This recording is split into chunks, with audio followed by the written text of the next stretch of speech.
আজকে আমরা আলোচনা করব হচ্ছে বর্ণালী নিয়ে। তুমি প্রথমেই লেখো বর্ণালী। বর্ণালীর ইংলিশ নামটা হচ্ছে আমরা এভাবে লিখতে পারি যে বর্ণের সমাহারকে বর্ণালী বলে। বর্ণের সমাহারকে বর্ণালী বলে। বর্ণের সমাহারকে বর্ণালী বলে।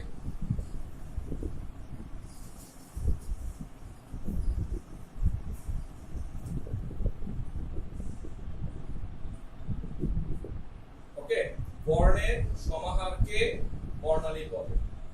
আমরা সমাহার বলতে আসলে কি বুঝি? সমাহার বলতে আমরা বুঝি যে সাজানো গোছানো, মানে একটা নির্দিষ্ট নিয়মে মেনে চলা, নির্দিষ্ট ভাবে কাজ করা। যেমন ধরো আমরা যদি বলি, যেমন রংধনু, আমাদের সবচেয়ে বড় উদাহরণটা হচ্ছে রংধনু, যে বর্ণালীর প্রাকৃতিক ভাবে তৈরি হয় এমন সবচাইতে ভালো উদাহরণটা হচ্ছে রংধনু। এখন রংধনুতে রংগুলা কিভাবে থাকে?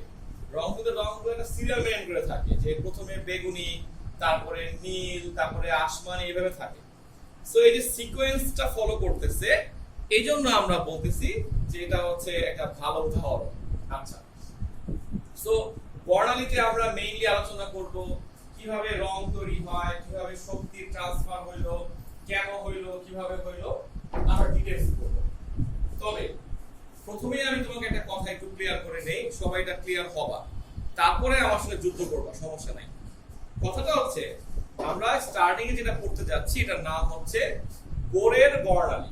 বিজ্ঞানী বোর তার যে পরমাণু মডেলটা দিছিলেন, তোমরা ওখানে একটা লাইন পড়ছিলা যে ওনার বর্ণালীর ব্যাখ্যা দিছিল। সো আমরা ওইটা নিয়ে আলোচনা করতে যাচ্ছি আজকে। সো যে কোনো কোশ্চেন করার আগে অবশ্যই মনে করবা এটা বিজ্ঞানী বোর বলছেন, এক নাম্বার কথা। দুই নাম্বার কথা হচ্ছে বিজ্ঞানী বোরের মডেলটার নাম কেন জানি বলা হচ্ছে হাইড্রোজেন মডেল। তো আমার কোশ্চেনটা হচ্ছে কেন, আমি তোমাকে একটু শোনা বুঝাই। বিজ্ঞানী বোর ভাবতেছিল যে এমন একটা পরমাণু নিয়ে আমরা গবেষণা করি, তাই আমরা বলতেছিলাম যে বিজ্ঞানী বোর যে পরমাণু মডেলটা নিয়ে কথা বলতে চাচ্ছেন, সেখানে উনি কল্পনা করে নিছিলেন এমন একটা পরমাণু যার একটা মাত্র ইলেকট্রন হবে। কথাটা খুব গুরুত্ব দিয়ে মাথায় সেট করো। বিজ্ঞানী বোরের ধারণা ছিল যে উনি যে পরমাণু মডেলটা নিয়ে কথা বলতে চাচ্ছেন তার মধ্যে ইলেকট্রন ছিল মাত্র একটা। আচ্ছা, তো এখন তুমি ভাবো যে একটা ইলেকট্রন আছে এমন পরমাণুর নাম কি? এমন পরমাণুর নাম হচ্ছে হাইড্রোজেন।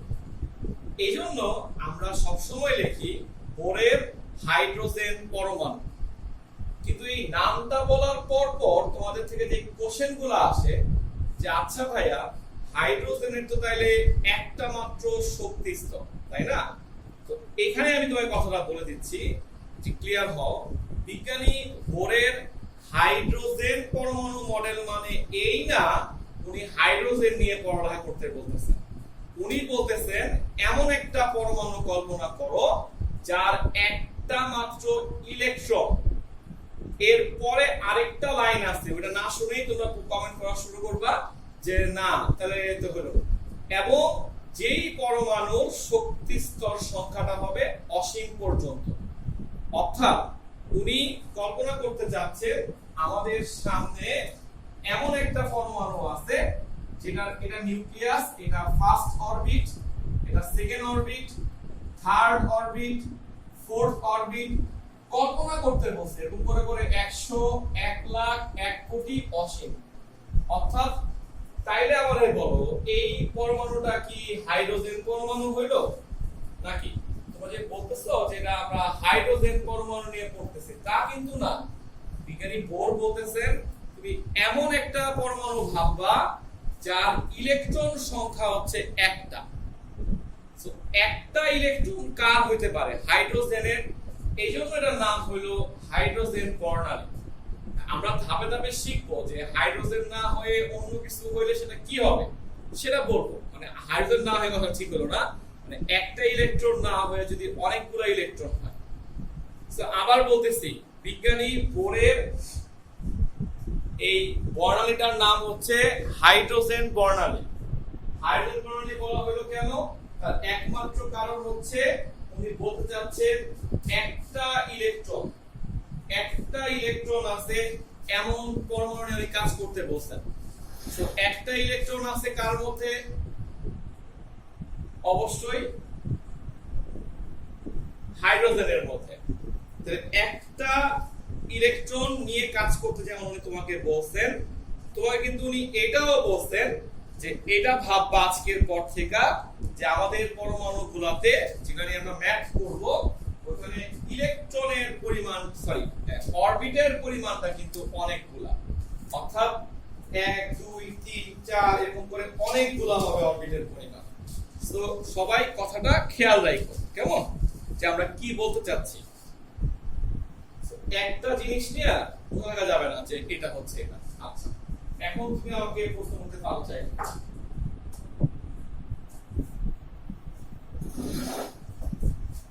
যদি কারো কোনো কোশ্চেন করো।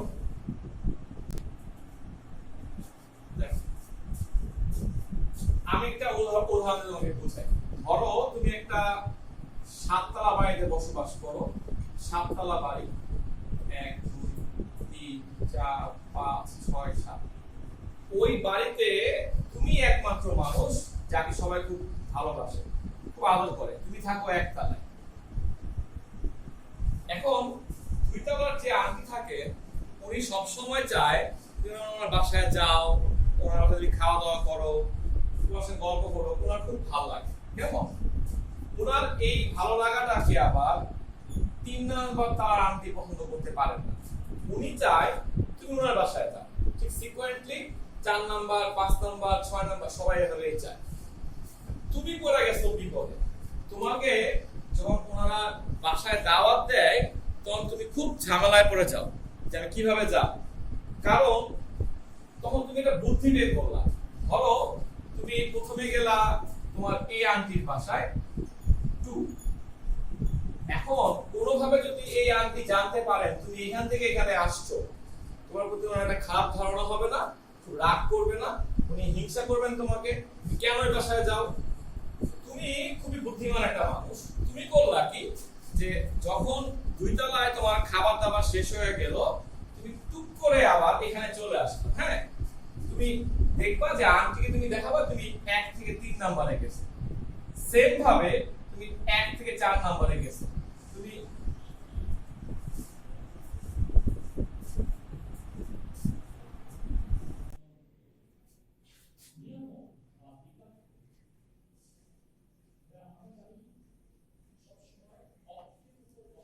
কেউ প্রশ্ন করছিলা কোনো?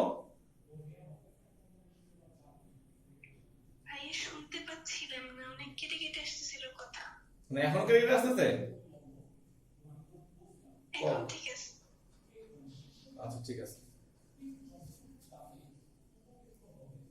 আচ্ছা খেয়াল করো। সো ইলেকট্রনটা তুমি সবসময় ভাববা যে 1 নাম্বার থেকে 2 নাম্বারে গেছে, 1 নাম্বার থেকে 3 নাম্বারে গেছে, 1 নাম্বার থেকে 4 নাম্বারে গেছে, এভাবে ভাববা সবসময়। কারণ বিজ্ঞানী বোর এভাবে ভাবতে বলছেন তোমাকে, এই জন্য ভাববা। ঠিক আছে? সো এটাই হচ্ছে একটা কথা। এখন তুমি আমারে বলো একটা ইলেকট্রন যদি 1 নাম্বার থেকে 2 নাম্বারে যায় তার যে শক্তির একটা পরিবর্তন ঘটবে। হ্যাঁ, সে যদি 1 নাম্বার থেকে 3 নাম্বারে যায় তাকে সেম শক্তির পরিবর্তন ঘটা উচিত।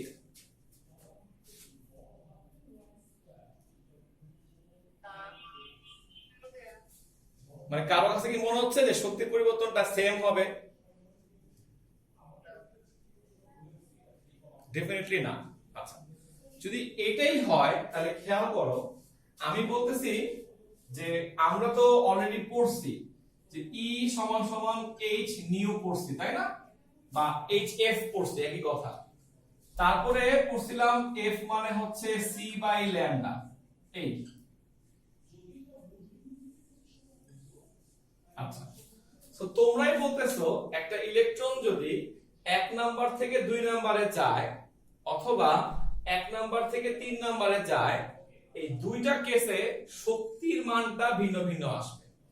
তো শক্তির মানটা যদি ভিন্ন ভিন্ন হয়, এই সমীকরণে h টাও কনস্ট্যান্ট, c টাও কনস্ট্যান্ট। h হচ্ছে প্ল্যাঙ্কের ধ্রুবক, সেও কনস্ট্যান্ট, c হচ্ছে আলোর ধ্রুবক, সেও কনস্ট্যান্ট।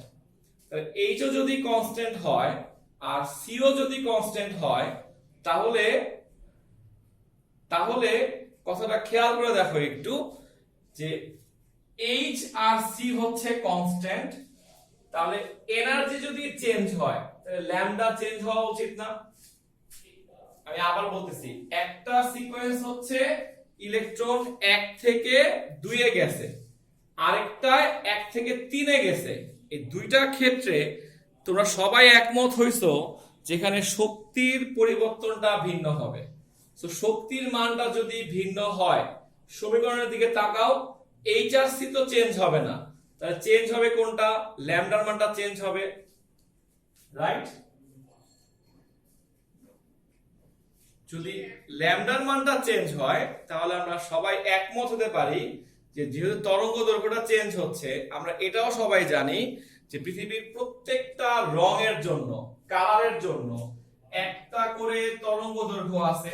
অর্থাৎ লালের একটা তরঙ্গ দৈর্ঘ্যের মান আছে, নীলের একটা তরঙ্গ দৈর্ঘ্যের মান আছে। সো আমরা যদি সবাই মেনে নেই যে এনার্জি চেঞ্জ হওয়ার কারণে ল্যামডা চেঞ্জ হচ্ছে, আর ল্যামডা চেঞ্জ হওয়ার কারণ হচ্ছে রং চেঞ্জ হচ্ছে, তার মানে 1 নাম্বার থেকে 2 নাম্বার শক্তি স্তরে গেলে এখানে এক ধরনের কালার দেখা যাবে, রং। 1 নাম্বার থেকে 3 নম্বরে গেলে আরেকটা কালার দেখা যাবে, 1 থেকে 4 এ গেলে কালার হবে আরেকটা।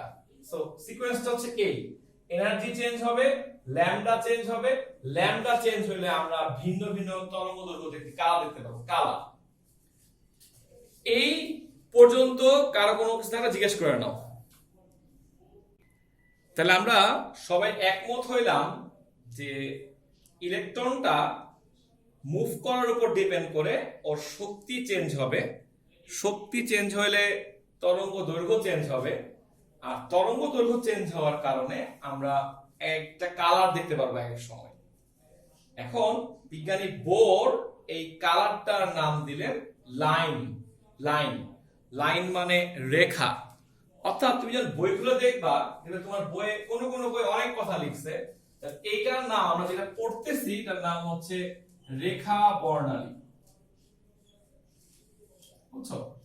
সো আমরা যেটাকে বলতেছি কালার তৈরি হয়েছে, রং তৈরি হয়েছে, এটাকে বিজ্ঞানী বোর বলতে চাচ্ছেন একটা লাইন তৈরি হয়েছে। লাইন, লাইন মানে রেখা। উনি তো বাংলা পারতো না, উনি বলছেন লাইন তৈরি হয়েছে। তার মানে একটু সহজ করে চিন্তা করো, একটা ইলেকট্রন যদি 1 নাম্বার থেকে 2 নাম্বার অরবিটে যায়, তাহলে যে কালারটা তৈরি হবে, সাপোজ লাল কালার তৈরি হইলো, আমরা বলবো এটা একটা লাইন তৈরি হয়েছে, লাইন। ম্যাথেও দেখবো অনেক সময় লাইন কথাটা ইউজ করবে। সো তুমি ভয় পেও না, লাইনের বাংলা হচ্ছে রেখা, যা দিয়ে এই পার্টটাতে আমরা বুঝাবো রং, কালার তৈরি হচ্ছে, কালার। সেম ভাবে 1 নাম্বার থেকে যখন 3 নাম্বারে যাবা, তখন আরেকটা কালার তৈরি হবে। সাপোজ যদি বেগুনি হয়ে থাকে, আমরা বলবো একটা লাইন তৈরি হয়েছে, লাইন। সিকোয়েন্টলি 1 নাম্বার থেকে 4 নাম্বার, 1 নাম্বার থেকে 5 নাম্বার, এভাবে ভাবতে থাকো জিনিসটা নিয়ে। সো আশা করি তোমার কাছে লাইন শব্দটা ক্লিয়ার। কারণ অ্যাকচুয়ালি বর্ণালী অনেক রকমের আছে, দেখবা অনেকগুলা বই অনেক কথা লিখছে, রেখা বর্ণালী, গুচ্ছ বর্ণালী, ওদের ভাগ। এটা আমাদের সিলেবাস অনুসারে আমরা এটাই পড়তেছি আর কি, বুঝতে পারছো? রেখা বর্ণালী। সো অনেকে আছে বাড়তি লেখার জন্য কয়েক পৃষ্ঠা লিখছে বর্ণালীর সংজ্ঞা টঙ্গা হাবি যাবে। সো ওদিকে তুমি চাইলে রিডিং করতে পারো, কিছু না বোঝা আমাকে জিজ্ঞেস করতে পারো, আমার কোনো আপত্তি নাই। কিন্তু যেগুলো আমাদের লাগবে সেগুলাকে আমি শেষ করে নেই সিলেবাস অনুসারে। সো ই থেকে আমরা আসলাম ল্যামডায়, সবাই বলছো মানছি। ল্যামডা থেকে বললাম কালার তৈরি হচ্ছে, এটাও মানছো। এবং বিজ্ঞানী বোর ফিনিশিং এ বলছেন যে এই কালারটার নাম আমি বলবো লাইন। লাইন মানে রেখা তৈরি হচ্ছে। সো এই পর্যন্ত কারো কিছু থাকলে বলতে পারো ভাই আগে।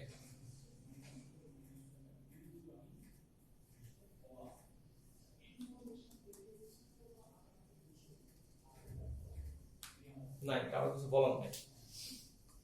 ঠিক আছে, এখন আসো, এই যে বলতেছি লাইন তৈরি হওয়াটা, এখন আবার শুরু থেকে আসি। যে ইলেকট্রনটা 1 নাম্বার থেকে 2 নাম্বারে গেল, সাপোজ আমি একটা লাইন পাইলাম লাল কালারের, 1 থেকে 3-এ যদি যাইতো পাইতাম সবুজ কালারের, 1 থেকে 4-এ গেলে পাইতাম হলুদ কালারের, 1 থেকে 5 গেলে পাইতাম ধরো লাল কালারের বা বেগুনি কালারের। তার মানে আমি 4-5টা রং পাইতেছি যদি যাইতো। কিন্তু একটা ইলেকট্রন তো আসলে যাবে একটা জায়গাতেই, কিন্তু সম্ভাব্য কথাগুলো বলতেছি। হ্যাঁ, সো বিজ্ঞানীরা বললেন কি, এই যে 1 নাম্বার ইলেকট্রন মানে 1 নাম্বার অরবিটাল ইলেকট্রনটা এতগুলা কালার তৈরি করতে পারবে, এই সবগুলা কালারকে আমরা বলবো একটা সিরিজ, বলা হবে সিরিজ। অর্থাৎ বর্ণালীর সিরিজ আছে কয়েকটা।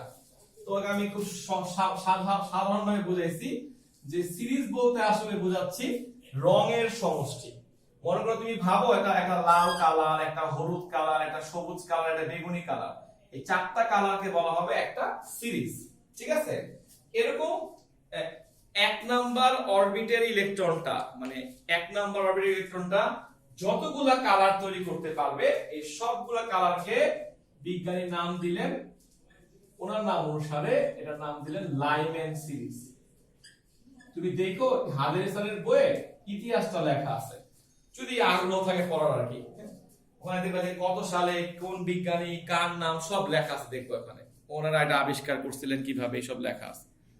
যাই হোক, তো ব্যাখ্যাটা হচ্ছে কেমিস্ট্রিতে এরকম কয়েকটা সিরিজ তৈরি করা হলো, যার মধ্যে একটার নাম হচ্ছে লাইম্যান সিরিজ। আজকের পর থেকে যখন আমরা লাইম্যান সিরিজের নামটা শুনবো, আমরা এভাবে লিখবো, n1 টা হচ্ছে 1 আর n2 এর মানটা হচ্ছে 2 3 4 ডট ডট ডট ইনফিনিটি। একটু বোঝার ট্রাই করো আমি কি লিখলাম। আমি লিখলাম হচ্ছে, যখনই লাইম্যান সিরিজ বলা হবে আমরা মনে মনে ভেবে নিব যে ইলেকট্রনটা 1 নাম্বার অরবিট থেকে স্টার্ট করতেছে, যাওয়ার জায়গা কিন্তু অনেকগুলা, স্টার্টিং পয়েন্ট আমার জন্য ইম্পর্টেন্ট। n1 এর মানটা হচ্ছে 1, n2 জি ভাইয়া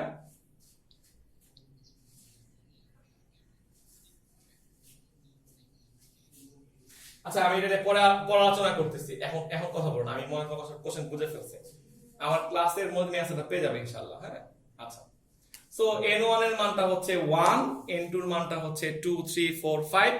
ভালো করে মাথায় ঢোকাও, অসীম পর্যন্ত হতে পারে, কিন্তু অসীম। বিজ্ঞানী বোরের হাইড্রোজেন পরমাণুর হাইড্রোজেন বর্ণের অনুসারে শেষ অরবিটের মানটা আমরা জানি না, সো এটা অসীম পর্যন্ত মাথায় রাখতে হবে, কেমন, এটা কারো ভুল না হয়। আচ্ছা, গেল। এইবার এটার দেখা দেখি পরবর্তীতে আরেকজন বিজ্ঞানী, ওনার নাম হচ্ছে বিজ্ঞানী বামার সিরিজ। হ্যাঁ, অর্থাৎ বোরের কথা অনুসারে এখন কল্পনা করো একটা ইলেকট্রন 2 নাম্বার অরবিটে আছে, সে 2 নাম্বার থেকে উপর দিকে যাবে, তো তার যাওয়া জায়গাগুলো কি হবে, 3 হবে, 4 হবে, 5 হবে, অসীম হতে পারবে, তাই না?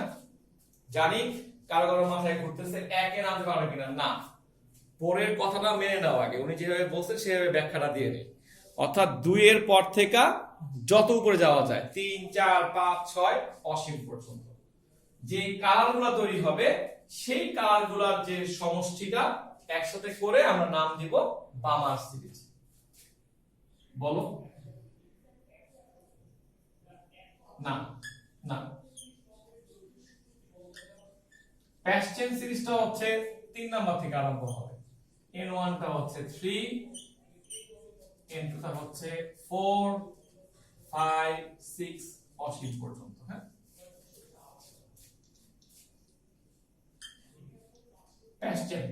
প্যাস্টেন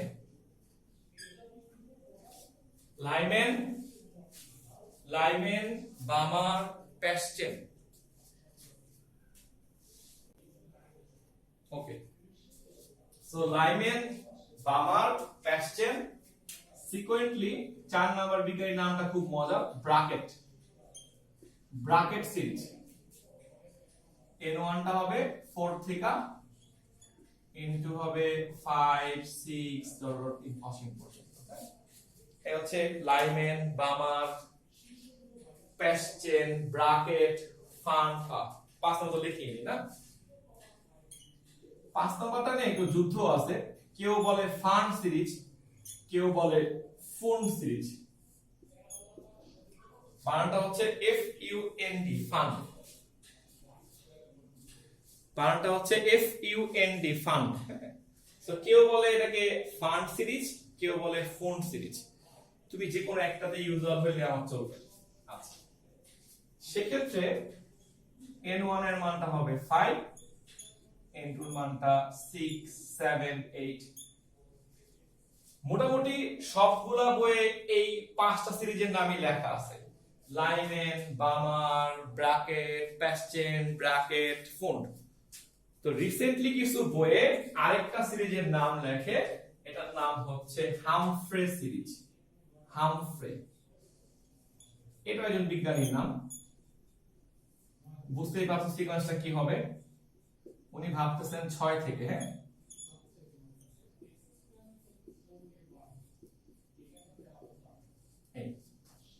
অ্যাকচুয়ালি পৃথিবীতে এখন পর্যন্ত এর বেশি আবিষ্কারই হয় নাই, বুঝতে পারছো? সো আসলে এটা এখন আমাদের হাতে যতটুকু আছে অতটুকু নিয়ে ভাবলে এর বেশি নাই আমাদের হাতে। সো যাই হোক, এই হচ্ছে মোটামুটি একটা বর্ণনা। তোমাদের সিরিজ ব্যাপারটা নিয়ে যদি কিছু থাকে আমাকে জিজ্ঞেস করতে পারো। যেই সূত্র দিয়ে আমরা ম্যাথগুলা করব তার জন্য একটা সূত্র তৈরি করে নিচ্ছি। প্রমাণটা লাগবে না পরীক্ষার জন্য করে রাখতেছি, তারপরে তোমাদের যারা আগ্রহ দেখো পয়েন্ট লেখো। বোরের হাইড্রোজেন প্রণালী থেকে রিডবার্গ সমীকরণ, রিডবার্গ রয় রশ্মি দ রিডবার্গ সমীকরণ, রিডবার্গ বোরের হাইড্রোজেন পরমাণু থেকে বা হাইড্রোজেন প্রণালী থেকে রিডবার্গ সমীকরণ তৈরি। দেখো আমরা তো সবাই ক্লাস করছো, এনার্জি সূত্রটা মনে আছে না সবার? এনার্জিটা সিজিএস এ -2 pi square m e to the power 4 by n square h square পড়ছিলাম মনে রাখতে। সিজিএস এককে শক্তির সূত্র ছিল এইটা, কেমন? এখন আমরা যদি বলি যে ডেল্টা ই বলতে যদি আমরা এভাবে মিন করি E2 - E, তাহলে E2 যদি এখানে বসাই তাহলে হবে -2 pi square m e to the power 4 by n2 square h square. হ্যাঁ, কারণ সবগুলো তো কনস্ট্যান্ট, এটা তো কনস্ট্যান্ট হচ্ছে না, n2 দুই নম্বর অরবিট হচ্ছে। সূত্রের মাইনাস দিলাম, তারপর আবার E1 এর মান বসাই এখান থেকে 2 pi square m e to the power 4 by এখানে হবে n1 স্কয়ার h স্কয়ার। তো সবাই জানো শক্তির পরিবর্তনকে আমরা বলি hc বাই ল্যামডা, সবাই জানো এটা hc বাই ল্যামডা। বা আমি যদি কমন নেই কনস্ট্যান্ট পদগুলা, তাহলে এখানে রয়ে গেল -1 বাই n2 স্কয়ার, মাইনাসে মাইনাসে হবে +1 বাই n1 স্কয়ার। আমি যদি শুধু 1 বাই ল্যামডা কে পাশে রেখে দেই, ওকে নামায় নিয়ে আসি,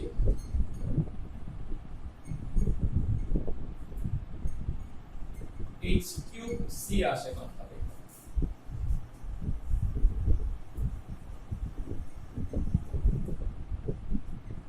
জাস্ট ঘোরা লিখলাম, হ্যাঁ, এই হচ্ছে আমাদের রাশিমালাটা। সো কেউ কেউ ভাবতে পারো যে ভাইয়া আপনি সিজিএস দিয়ে করলেন কেন? কোনো সমস্যা নাই, তুমি তাহলে এখানে এসআই শুরুতে করতে পারো, তখন এখানে হয়তো কনস্ট্যান্ট পদটা চেঞ্জ হবে, বাট কনস্ট্যান্টের মানটা কিন্তু সেম আসবে। দেখাচ্ছি এখানে কিন্তু পাই এর মান, এম এর মান, e to the power 4 h c সবগুলা কনস্ট্যান্ট। যেহেতু বিজ্ঞানী রিডবার্গ তৈরি করছিলেন, উনি বললেন আজকের পর থেকে এটা হবে RH। কেউ আবার RH দিয়ে রাখি বোঝা করো না, হ্যাঁ?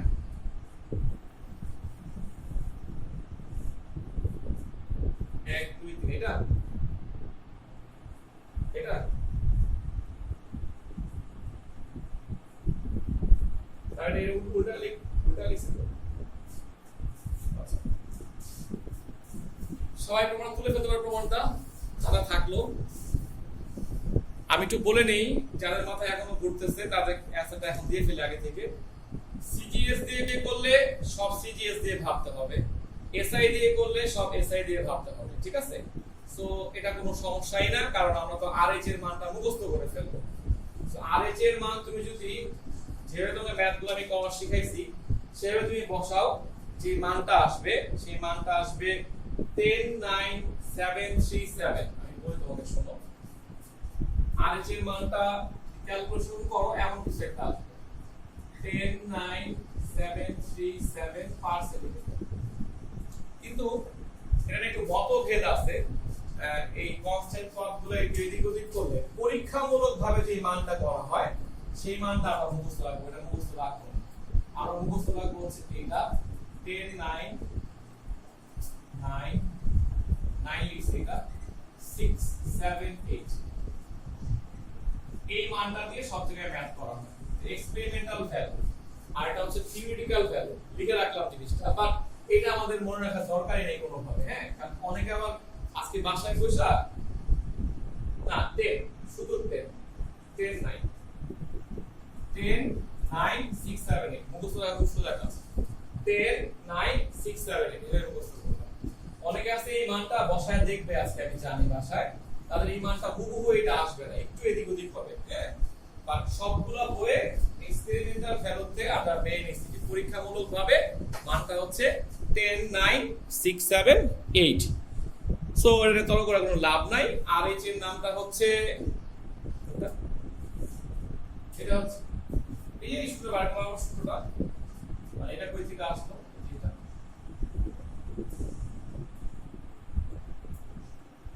এই প্রমাণটা এর নাম বলছিলাম যে বিজ্ঞানী বোরের হাইড্রোজেন প্রণালী থেকে বা জন্য আর কি রিডবার্গের সমীকরণ। রিডবার্গ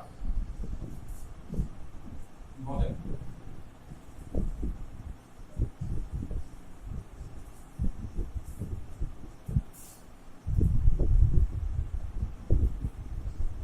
ডেফিনেটলি এর বলার কি আছে, অবশ্যই চেঞ্জ হবে। সঠিক হলো না কেন, এই কথাটা কেন বলতেছ? তুমি যদি আমার এখন বলো, তুমি যে ই এর মানটা বসাও 1.6 ধরে বসাও, তো 1.61 ধরে বসাও, তাহলে মান সেম আসবে?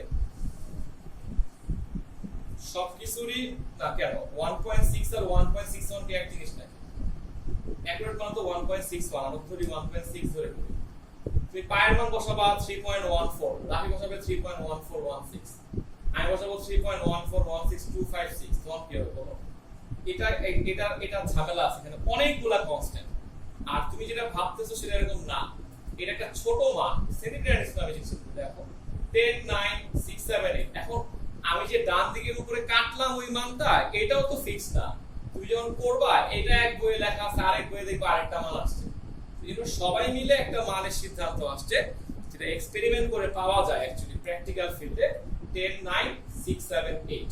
ঠিক আছে, তোমাকে এই মানটা মেনে নিতে হবে, আমরাও মেনে নিছি, তোমাকেও মানতে হবে।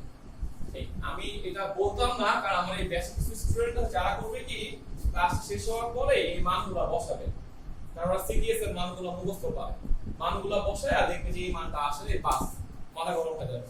মাথা গরম করার দরকার নেই, আমি আগেই বলছি এই মানটা আসবে না, কাছাকাছি একটা মান আসবে। ঠিক আছে, এই সো আমরা আরএইচ এর মানটা মুখস্থ করে ফেললাম 10 9 6 7 8 পার সেন্টিমিটার। উল্লেখ্য, কেউ যদি প্রথম থেকে সূত্রটা এসআই দিয়ে করে আসতাম তাহলে কিন্তু ভুল হইতো না, এটা ঠিকই থাকতো, এটা ঠিকই থাকতো। এই যে এখানে আমি আরএইচ টা লিখছি না, এখানে আরএইচ টা কত ধরছি 2 pi square a to the power 4 by h cube c। এই রাশিটা চেঞ্জ হইতো হয়তো এখানে, এর অন্য কোনো একটা রাশি আসতো, অথবা এককগুলো চেঞ্জ হইতো। সো অ্যানসারটা এটাই আসতো, আর তখন আসতো মিটার পার মিটারে জানাইলে সেটা তোমার দেখা যাচ্ছে কি আসে। হ্যাঁ, সো আমি বোর্ডটা মুছতে আশা করি সবাই মানছো যে প্রমাণটা কেমনে করলাম। আমি একটু দেখা দিই, যদি এসআই থেকেও করতে চাও দরকারই নাই, কারণ হচ্ছে দেখো 10 9 6 7 8 এটা হচ্ছে পার মিটার, সেই পার সেকেন্ড আমরা নিচে নামায় নিয়ে আসলাম। আমরা সবাই জানি, খেয়াল করো সবাই, সেন্টিমিটারকে 100 দিয়ে ভাগ করলে মিটার হয়। সো 10 9 6 7 8 10 টু দি পাওয়ার বাদ দিলাম, এটা 100 দিয়ে করলে 0 0 হবে। এই কেমন 10 9 6 7 8 ডাবল 0। সো কথাটা কেন বললাম তারও ব্যাখ্যা দিয়ে দেখো। আমরা যদি এটা দিকে খেয়াল করি, এই রাশির মধ্যে n1 এবং n2 কিন্তু কোনো একক নাই, খেয়াল করছো? এটা একক নাই। সো আমি যদি RH এর মানটা বসাই এটায় 1/λ এর মানটা আসবে, উল্টাই লিখতে হবে সেন্টিমিটার। দ্যাট মিন্স তুমি ল্যামডার মানটা পাবা সেন্টিমিটারে। আর তুমি যদি চাও যে ভাই আমি এই সূত্র দিয়েই এসআই এরও করব, কোনো সমস্যা নাই, তো তুমি RH এর মানটা বসাবা এইটা, এই দেখো এটা মিটারে আছে। সো তুমি এটা যদি বসাও, এটাকে অনেকে আবার অনেক বই সংক্ষেপে লেখে 10.96 10 টু দি পাওয়ার 6 লেখে। আমরা কিন্তু একটু করে পদ বাদ দিতে দেখছো, তা তো ওই যে রাপি প্রশ্ন করছিল অ্যানসারের ভিন্ন হবে কিনা, হইতেই পারে একটু এদিক ওদিক মান আসতে পারে। এজন্য তুমি দেখবা তরঙ্গ দৈর্ঘ্যের কোনো ফিক্সড মান আমাদের সিলেবাসে নাই, রেঞ্জ থাকবে, রেঞ্জ এত থেকে এত পর্যন্ত লাল, অত থেকে তত পর্যন্ত হচ্ছে নীল, এভাবে মানগুলো আমাদের মুখস্থ করতে হবে, বুঝছো? সো আশা করি সমস্যা হবে না। কেউ যদি চাও আমি এই সূত্র দিয়ে যে ম্যাথগুলো আজকে স্টার্ট করব, সেই ম্যাথগুলো করতে গেলে আমি RH এর মানটা সিজিএস এ বসাবো, ল্যামডাটা আসবে তোমার হচ্ছে সেন্টিমিটারে, খেয়াল করো। আর কেউ যদি চিন্তা করো না ভাই আমি এই মানটা বসাবো, তাহলে আর এর মানটা আসবে, তাহলে সেই ঘুরা ফিরা আমরা আবার আগের সমস্যায় চলে গেলাম, সিজিএস এ করব না এসআই তে করব। তবে এখানে একটা সুবিধা পাওয়া গেল, এখানে সূত্র একটাই, একটা মানই বসাইতে হবে। সো খুব টেনশন হওয়ার কিছু নাই, তুমি ল্যামডার মানটা সিজিএস দিয়েও বের করতে পারো, এসআই দিয়েও বের করতে পারো। বাদ বাকি তুমি আজকে পড়ার পরে, এক্সপেরিমেন্ট বা গবেষণা করার পরে মাথায় কোনো কোশ্চেন আসে অবশ্যই আমাকে জিজ্ঞেস করবা, ঠিক আছে? সো আমরা এখানে একটু স্টপ করি তোমাদের কোশ্চেন শোনার জন্য। দেখো এটার মান যদি কেউ বের করতে চাও, তাহলে একটা বুদ্ধি বলছি, তুমি 2 pi square m h cube c এটা রেখে e টু পাওয়ার 4 এ করবা। হ্যাঁ, অর্থাৎ কখনো এটা ওর সাথে গুণ করবা না, এই মানটা বের করে তার সাথে এটাতে গুণ করবা, আগে বের করব তারপর এটা গুণ করবা, তাহলে 0 আসবে না। এটা গেল একটা যুক্তি সিজিএস এ করতে গেলে। সিজিএস এ h এর মান কত? 6.626 10 টু দি পাওয়ার মাইনাস 27 না 28, কত 28 না 27। তুমি কিউব করতেছ না নিচে, 27 এর পাওয়ার যখন 3 হয়, 27 দুগুণে 54, 3 27 কত হবে? 60 81 হবে। পাওয়ারটা কিন্তু 81 থাকতেছে, বুঝছো? -81। তোমার ক্যালকুলেটরে পাওয়ার -93 পর্যন্ত সহ্য করতে পারে। সো তুমি যদি সিজিএস এর মানগুলো বসাও, তুমি একটা অ্যানসার পাওয়া যাবে, যে কারণে আমি সিজিএস দিয়ে লিখছিলাম। আচ্ছা, তো এসআই তে করতে গেলে তোমার যে ক্যালকুলেটরটা আছে এটাতে কাজ হবে না, কেন বলি? এখানে মাইনাস পাওয়ারটা হচ্ছে 34। তুমি যখনই তুমি কিচ্ছু করো না, তুমি খালি h কিউব টিপ দাও, তুমি ক্যালকুলেটরে h কিউব টিপ দাও, দেখো 0 চলে আসছে। খালি h কিউব টিপে দেখো কত আসে, কারণ এই পাওয়ারটা দেখো -99 ক্রস করে গেছে, দেখছো? সো -99 ক্রস করার কারণে তোমার কাছে যে ক্যালকুলেটরগুলো আছে, তুমি এগুলা দিয়ে মান বের করতে পারবা না। দুঃখিত আমি, তোমার ক্যালকুলেটর স্বল্পতা আছে, ঠিক আছে? সো তুমি যদি চাও এখনই করতে পারো, জাস্ট h কিউব করে দেখো ক্যালকুলেটর থেকে মান 0 চলে আসছে। আর এখানে তো 0 আসছে না, আর এটা তো নিচে আছে, তো সামথিং বাই 0 মানে এটা তোমাকে দেখাচ্ছে ম্যাথ এরর, লাফিয়ার এইজন্যই ম্যাথ এরর আসছে। সো তুমি বাধ্য যদি ক্যালকুলেটর দিয়ে কাজ করো, তোমাকে এটা সিজিএস দিয়ে বের করতে হবে, তারপরে এসআই তে ট্রান্সফার করতে হবে। ভালো জিনিস পাওয়া গেল। কেউ কিছু বলবা? এখন আসো আমরা নেক্সট কাজে যাই। সো যারা আরএইচ এর মান নিয়ে গবেষণা করছিল, গবেষণা শেষ হয়ে গেল। হ্যাঁ, ক্লিয়ার করে দিলাম। এখন আমার কথা হচ্ছে একটা ইম্পর্টেন্ট কথা, খুব ভালো করে শোনো। তোমরা অ্যান্সার দিবে। লিখে রাখি 1/λ RH 1/n1 square n2 square. দেখো সবাই, ধরো একটা ইলেকট্রন যদি এখান থেকে এখানে যাওয়ার চেষ্টা করে, মানে নিচ থেকে উপরে ওঠার চেষ্টা করে, সেক্ষেত্রে কি শক্তিটা শোষণ করে না বিকিরণ করে? মানে শক্তি কি গ্রহণ করে না বিকিরণ করে? মানে কেউ কেউ কি বলবা যে বিকিরণ করে? তাহলে ওকে, তাহলে আমরা সবাই এটা জানি যে যেহেতু নিচের শক্তি স্তরগুলোর শক্তির পরিমাণটা কম, ইলেকট্রন যখন উপর দিকে ওঠে তখন শক্তি গ্রহণ করতে করতে ওঠে। সো আমরা সবাই লিখে ফেললাম ইলেকট্রন যখন নিচ থেকে উপরে ওঠে তখন সে শোষণ করে। ওকে, সেম ভাবে যদি একটা ইলেকট্রন উপর থেকে নিচে নেমে আসে, সেক্ষেত্রে শক্তি কি করবে? সে বিকিরণ করবে। Very good. আমরা একটা জিনিস একটু ক্লিয়ার হই, সবার মনে তর্ক আছে n1 n2 নিয়ে। ধরো আমাদের কোশ্চেন হতে পারে দুই রকমের, একটা ইলেকট্রন 1 নাম্বার থেকে 3 নম্বরে গেছে, এটা কোশ্চেন হতে পারে, অথবা 3 নাম্বার থেকে 1 নম্বরে আসছে, এই তো ব্যাপারটা। যেভাবেই বলুক না কেন, আমি বলি কি আমরা n1 এর মানটা নিব 1, n2 এর মানটা নিব 3। কেন? দেখো, তোমাকে আমি এই চার্ট দিব আছে তরঙ্গ দৈর্ঘ্যের, বা তোমাদের বইয়ে আছে, একটু দেখো পৃথিবীর কোন তরঙ্গ দৈর্ঘ্য কোন বস্তুর মাইনাস হয় না। সো তরঙ্গ দৈর্ঘ্য জিনিসটাই পজিটিভ নাম্বার। তুমি বলছো RH হচ্ছে একটা ধ্রুবক যার মানটা পজিটিভ ছিল, রাইট? সো আমরা কখনোই চাই না এই ব্র্যাকেটের ভিতরের মানটা নেগেটিভ বের হোক। যদি নেগেটিভ মান আসে, ল্যাডার মানটা নেগেটিভ আসবে। হ্যাঁ, ওখান থেকেও সলভ করা যায়, আমি না করতেছি না, একটা এক বুদ্ধি আর কি। আমি একটা বুদ্ধি বলতেছি, সেটা হচ্ছে আমাদেরকে 1 থেকে 3 বলুক আর 3 থেকে 1 বলুক, আমি যদি সবসময় মেইনটেইন করি যে n1 টা হবে সবসময় ছোটটা। ছোট বলতে 1 আর 3 এর মাঝে 1 ছোট, 3 আর 1 এর মাঝে তো একই ছোট। তাহলে হবে কি? দেখো ম্যাথমেটিক্যাল বুদ্ধি দেখো, এটা তো 1/n আছে, তাই না? আমি যদি এই মানটা ছোট নেই, তাহলে 1/, করলে এই মানটা হবে বড়। আমি n2 এর মানটা বড় নেই, তাহলে 1/n করলে হবে ছোট। সো আলটিমেটলি সব সময় অ্যানসারটা আসবে পজিটিভ নাম্বার। ঠিক আছে? অ্যানসারটা পজিটিভ নাম্বার আসলে আমার আর কোনো ঝামেলাই করতে হলো না, ল্যামডার মানটা একবারে পজিটিভ লিখে দিলাম, ঝামেলা শেষ। কিন্তু এখানে একটা শব্দের চেঞ্জ হবে। সেটা কি? যদি পরীক্ষায় বলা হয় যে 1 থেকে 3 এ গেছে, তুমি যে ল্যামডার মানটা বের করবা, এটাকে তুমি বলবা হচ্ছে শোষণ বর্ণালীর তরঙ্গ দৈর্ঘ্য। এটার নাম হচ্ছে শোষণ বর্ণালী। দেখছো আমি ল্যাঙ্গুয়েজটা চেঞ্জ করলাম, যে যেহেতু নিচ থেকে উপরে গেছে আর আমরা একজনও বলি নাই যে আমাদের মনে কোনো কনফিউশন আছে, সো আমরা বুঝে ফেলছি এটা হচ্ছে শোষণ বর্ণালী। আর যখন বলবে 3 থেকে 1 এ আসছে, তখন তুমি এটাই বসাবা 1 আর 3, কিন্তু লেখার সময় লিখবে এটা হচ্ছে বিকিরণ বর্ণালী। সো নিচ থেকে উপরে গেলে এটার নাম হবে শোষণ বর্ণালী, উপর থেকে নিচে নেমে আসলে নাম হবে বিকিরণ বর্ণালী। যদি কারো কোনো কিছু থাকে জিজ্ঞেস করতে পারো। আচ্ছা, তাইলে আমরা সবাই ক্লিয়ার হইলাম যে এটা হচ্ছে আমাদের একমাত্র সূত্র।